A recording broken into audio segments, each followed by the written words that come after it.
Asilo político y refugio, sin pruebas y sin un caso. Este podcast nace de la necesidad de traer luz sobre un tema tan controvertido, pero tan vital para muchas personas. Espero que te sea útil.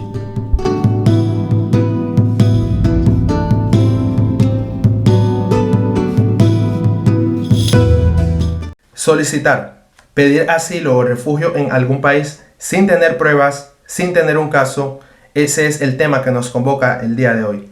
Y es que este es un tema del que poco se habla, y de lo poco que se ha dicho, muy poco ha sido correctamente hablado, ni responsablemente hablado, ni mucho menos se ha hablado de manera optimista. No.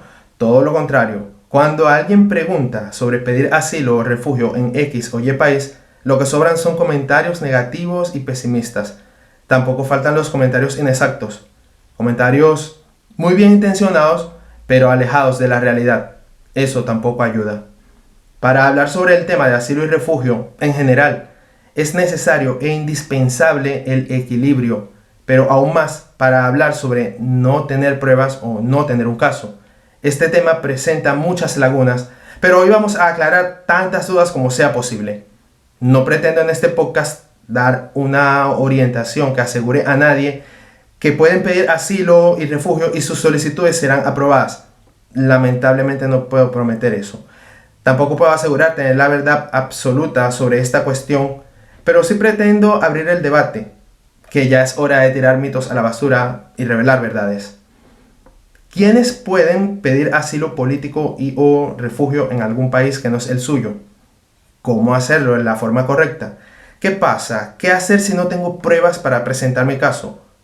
O aún más allá, ¿qué pasa si no tengo un caso y aún así me presento a pedir asilo político o refugio en otro país que no es el mío? En este podcast les voy a hablar como decimos en Venezuela. Les voy a hablar claro. Les voy a hablar conciso y preciso. Sí, les voy a hablar claro, pero para hacerlo responsablemente y con el equilibrio entre la realidad, siendo optimista, obligatoriamente tenemos que entrar en todo un contexto y en fuentes teóricas que respalden todo lo que les estoy diciendo. También les voy a hablar desde mi experiencia de casi 2 años trabajando con refugiados del éxodo más grande en la historia de América Latina, los refugiados venezolanos. En esa ocasión trabajé en los refugios de la ciudad de Boa Vista, en Brasil. Y desde mi experiencia trabajando con refugiados del éxodo más grande en la actualidad en el mundo, los refugiados ucranianos. En esa ocasión trabajé durante 1 año en los refugios en la ciudad de Dresden, en Alemania. También desde mi experiencia como refugiado en 3 países y lo que he aprendido con amigos y colegas refugiados de países tan diversos e interesantes como Siria, Libia, Chechenia, Georgia, Somalia, Afganistán, Myanmar, entre otros tantos. Me dirijo a aquellos que, como yo, han tenido la bendición incomprensible de nacer en una de las regiones más hermosas, pero a la vez, contradictoriamente, más desfavorecidas del planeta. Y digo desfavorecidas porque, lamentablemente, la belleza de América Latina a veces es opacada por los males sociales que la aquejan casi de por vida. Los últimos 50 años en Latinoamérica han estado marcados por una serie de éxodos, desplazamientos y movimientos de personas debido a diferentes causas, como conflictos armados, violencia, pobreza, desigualdad económica y social, desastres naturales. Uno de los desplazamientos más importantes fue el éxodo de los años 80 en Centroamérica, en el que miles de personas huyeron de la violencia y la guerra civil en países como El Salvador, Guatemala y Nicaragua. Muchos de ellos buscaron refugio en los Estados Unidos, mientras que otros se desplazaron a países vecinos. También hubo desplazamientos significativos en Colombia debido a la violencia relacionada con el narcotráfico y la guerra civil, que ha durado más de 5 décadas y ha generado el desplazamiento de más de 6 millones de personas. En los últimos años, la crisis en Venezuela ha provocado un gran éxodo de personas que han huido del país debido a la escasez de alimentos, medicinas y el deterioro social de la situación económica y social, pero sobre todo a la represión y a la persecución política de una dictadura que tortura y asesina a quienes levanten la voz en su contra. Se estima que más de 6 millones de venezolanos han abandonado su país en busca de refugio y mejores condiciones de vida. Además, Los desastres naturales también han generado movimientos de personas, como los desplazamientos masivos causados por el terremoto de 2010 en Haití y los huracanes en Centroamérica y el Caribe en 2020. Todo este escenario, casi apocalíptico, ha provocado que cada vez más personas salgan de sus países en condición de solicitantes de asilo político y refugio. Y la mayoría, o muchas de las personas, tienen varias razones para sus peticiones, con argumentos probables que las autoridades de los países receptores pueden verificar.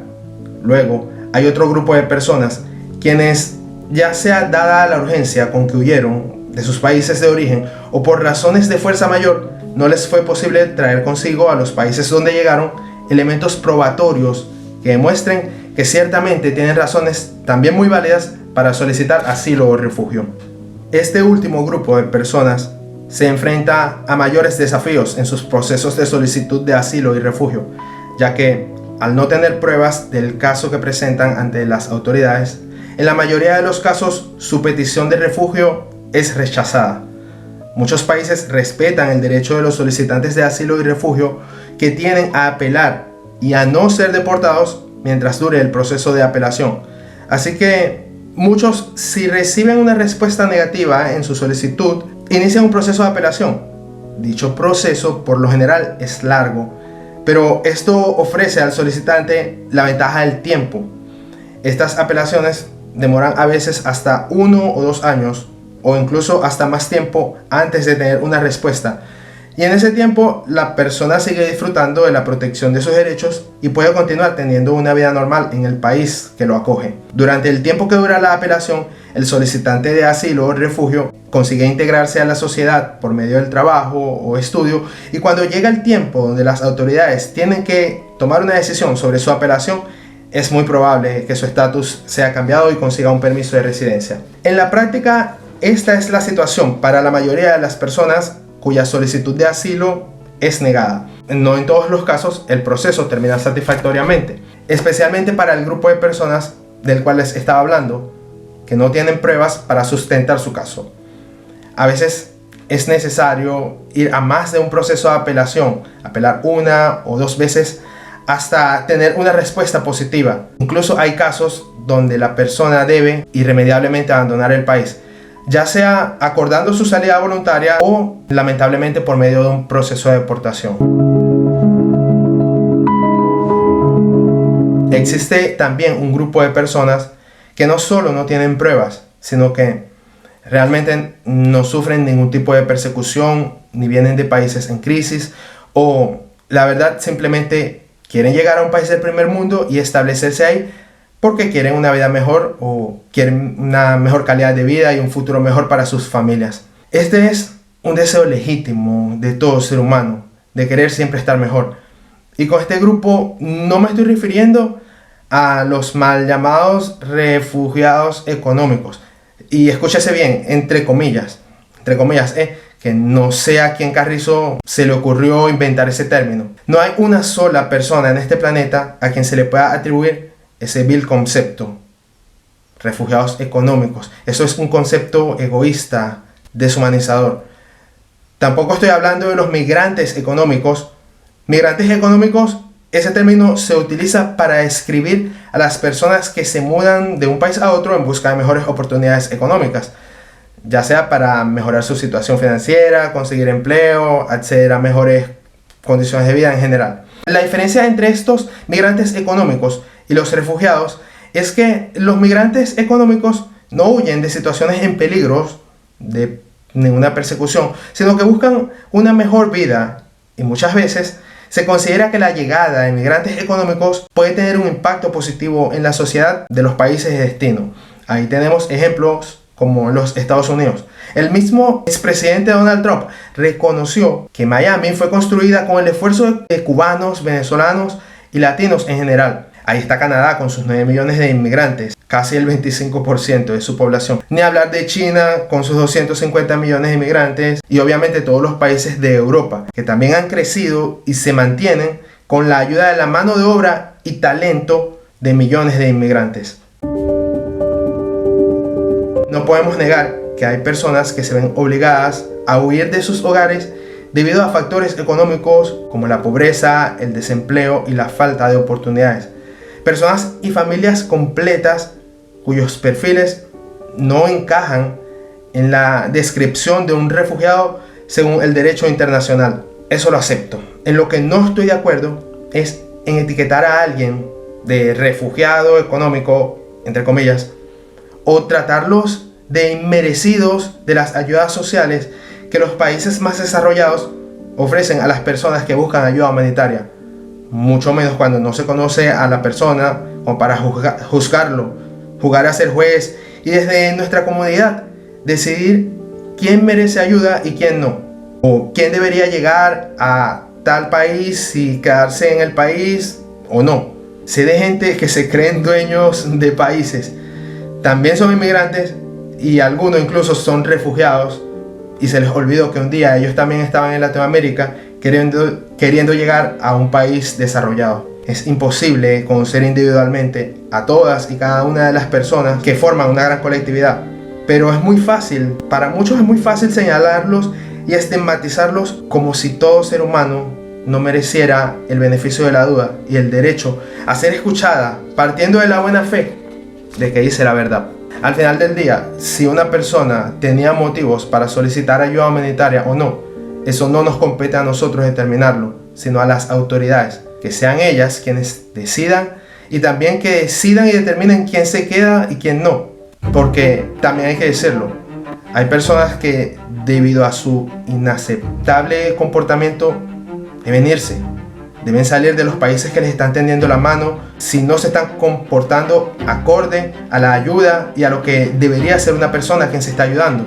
Hay personas que abusan de las ayudas sociales o son improductivos en el sentido que están en capacidad y en condiciones físicas y saludables para trabajar y no lo hacen, se quedan viviendo del Estado. También hay gente que viene a reproducir lo malo de los países de donde vienen e incluso llegan a delinquir. Esa gente tiene que irse, pero como decía, no podemos nosotros jugar a ser juez, no lo somos, ni nos corresponde a nosotros juzgar quién es bueno y quién es malo. Que las autoridades hagan su trabajo, que decidan ellos. Ahora bien, si tú que me estás escuchando tienes el deseo de salir del país donde te encuentras, pero no tienes motivo para pedir asilo o refugio, si no tienes un caso fuerte ni tienes pruebas, presta mucha atención. La mayoría de las personas, en algún momento de nuestra vida, hemos enfrentado alguna situación arruinada, alguna situación de mucha angustia, tal vez de dolor. Si no es tu caso, me alegra mucho por ti. Pero si es como yo digo, y la mayoría de las personas que ven mis videos, o la mayoría de las personas que están escuchando este podcast probablemente tendrán alguna situación. Entonces debo decirte cómo aún así podrías pedir refugio en algún país. Pero antes necesitamos esas bases teóricas que les estaba diciendo al comienzo. Vamos allá. La Convención de Ginebra de 1951 define a un refugiado como aquel que por motivos de raza, religión, nacionalidad, pertenece a un determinado grupo social o que por motivos políticos es perseguido. Así es que se define un refugiado según la Convención de Ginebra. Ok, ya sé que probablemente no estás en ninguno de estos supuestos, ¿verdad? Ya sé que lo más probable es que ninguno de estos es tu caso. Bueno, ya voy con tu caso. Según la Agencia de las Naciones Unidas para Refugiados, la ACNUR, ¿quién puede solicitar la condición de refugiado hoy en día? La respuesta a esta pregunta la encontramos en su página web oficial. Y es que, según la Agencia de la ONU para Refugiados, y aquí muy atentos por favor, existen casos individuales de personas que por distintas causas, que no sean ninguna de las que les acabo de mencionar, raza, religión, político, se ven obligadas a huir de su país. Así que la ACNUR reconoce que existen otra serie de casos individuales no mencionados en la Convención de Ginebra de 1951 que también deben ser considerados a la hora de reconocer a una persona como refugiado. Pero ojo, esto no se refiere para nada a la situación de pobreza y la falta de oportunidades que se viven en muchos países. Venezuela, por ejemplo, es un país que en la actualidad atraviesa una terrible crisis económica, política, social, y la ACNUR ha hecho un llamado al mundo para que los venezolanos sean reconocidos como refugiados. Aún así, las autoridades de los países donde estos llegan muchas veces les dicen que la crisis en Venezuela no es motivo suficiente para solicitar refugio. Aquí me voy a permitir abrir un paréntesis porque mientras preparaba este podcast me leí completica, me leí la Convención sobre el Estatuto de los Refugiados de Ginebra de 1951 y entre otras cosas pude notar que el concepto que se maneja en la actualidad sobre lo que es un refugiado es un concepto obsoleto, está caduco, no en el marco legal porque jurídicamente sigue vigente, pero en la práctica sí, ya que es un concepto que se acerca a los 100 años de creación. Va a tener 100 años de vida el concepto sobre lo que es un refugiado. Y el espíritu con que esta definición fue concebida obedece a un contexto histórico pero que muy diferente al actual. Más de 70 años después, la humanidad debe renovar el concepto de lo que en la actualidad se conoce como lo que debería ser un refugiado. Debe hacerlo, ya que si se sigue determinando quién es un refugiado y quién no conforme al concepto arcaico que se maneja en la actualidad, lamentablemente más personas van a seguir quedando vulnerables. Como en efecto pasa en muchos países donde las autoridades ni siquiera se hacen cargo de las responsabilidades que han suscrito en materia de derecho humanitario. Retomando acá. Yo no soy el que voy a invitar a alguien a pedir asilo político o refugio, a nadie, si no tiene motivos para hacerlo. Y si alguien hace tal invitación es un irresponsable. Sin embargo, sabiendo lo que hoy en día sé, conociendo lo que hoy en día conozco y entendiendo todo el contexto en un amplio espectro, manejando bastante bien los derechos de los refugiados en el mundo como los manejo hoy y bajo un argumento personal, muy personal y crítico sobre lo que es el concepto de quién debe ser un refugiado y quiénes pueden pedir asilo político o refugio según el derecho internacional humanitario, yo tendría bases suficientes para hacerlo. Si yo fuera a solicitar refugio en algún país y yo no tuviera ningún caso, mentir definitivamente no sería una opción para mí, ya que esto incluso puede ser considerado un delito. Mi motivo principal sería el que les estaba comentando hace poco, que les decía que todos o casi todos hemos atravesado alguna situación terrible en nuestra vida. Yo reciclaría esa situación, eso que me puso en peligro o que puso en peligro mi seguridad, mi estabilidad o quizá la de alguien cercano a mi círculo y que también podría afectarme a mí en el presente. Esa situación la traería de vuelta, esa experiencia. Y en contexto, explicaría cómo me afecta en la actualidad. Y por supuesto, el riesgo que corro si regreso al país donde se originó esa situación. Un constante argumento de las autoridades es el del tercer país. De que usted estaba ya bien, de que ¿por qué no se quedó en el tercer país donde usted estaba? Si usted ya estaba establecido allá, usted estaba bien allá, a lo cual yo respondería, si fuera mi caso, es que donde estaba, la situación que le estoy comentando podría repetirse, o si hubiera en el caso agresores, argumentaría yo, los agresores podrían llegar hasta donde estoy y por eso decidí venirme lo más lejos posible. Sin pruebas. Usted no tiene pruebas de lo que está diciendo. Podría preguntar el oficial, disculpe, mi testimonio es mi prueba. La oralidad o el testimonio hablado es considerado en el derecho como un sistema probatorio válido, muy válido y muy valioso también. Y también es una fuente de pruebas. Entonces sí, la oralidad, lo que tú cuentes, lo que puedas decir a la hora de solicitar asilo y refugio, tu testimonio, eso también es una prueba. Ya lo he dicho en mis videos en YouTube, que por cierto, si no lo sabes, tengo un canal de YouTube, se llama David David.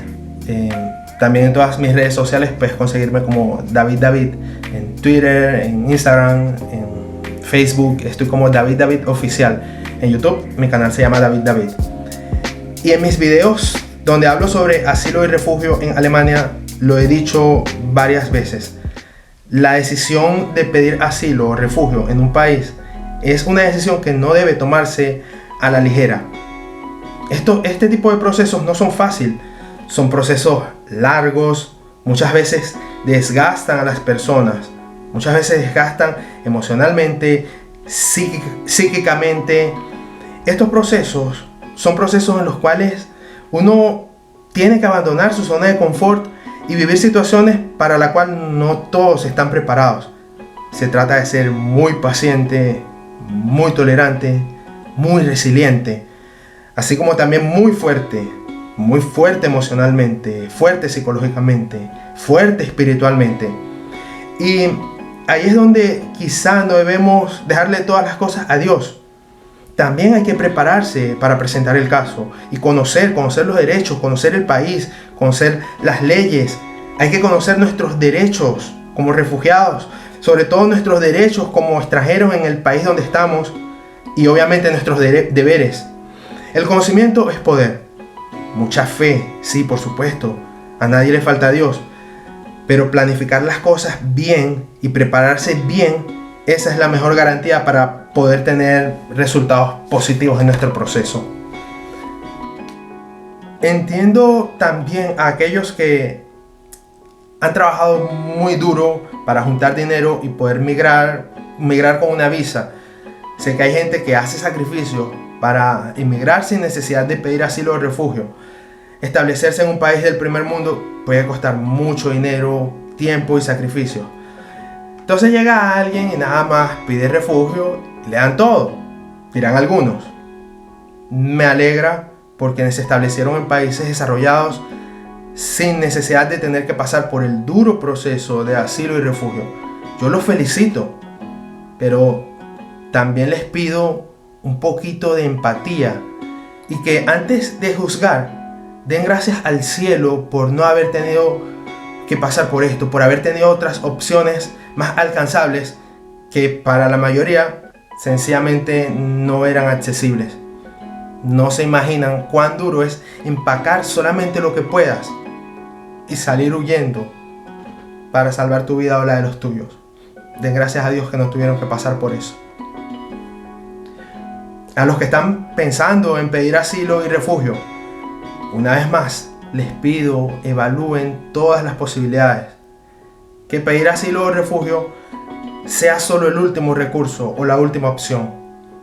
A los que están en países donde ya se propusieron llegar y finalmente llegaron, ahora es tiempo de darlo todo.